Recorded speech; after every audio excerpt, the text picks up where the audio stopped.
বলতে পারেন হুজুর জামাত ইসলাম না, জামাত আর ইসলাম নাই, জামাতের নামে ইসলাম। হাকিমউদ্দিন তুলে দিয়েস। আমি আশ্চর্য হয়ে যাই যে জামাত বলছে সৎ লোকের শাসন চাই, আল্লাহর আইন চাই।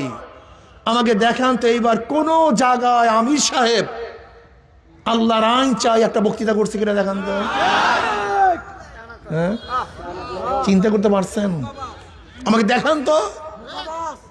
জামাতের আমির সাহেব এক জায়গায় দেখলাম যে পুরুষ বন্ধুরা যান, মহিলা বন্ধুরা আসেন, আমরা বৈষম্য দূর করব। আমরা এখন বৈষম্য দূর করবো, সবাই রাজি ইনশাআল্লাহ। চেয়ারে চলে যান। আর আমার মেয়ে বন্ধুরা, আচ্ছা আমাকে বলেন তো, মহিলা এবং পুরুষের মধ্যে বৈষম্য করছে কে? এই পর্দার বিধান কে করছে?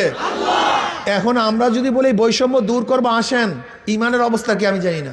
এই মুফতিয়ানে কেরাম আসেন, আপনার ফতুয়া দেবেন আমি জানি না, কিন্তু আমি জানি না বাবা।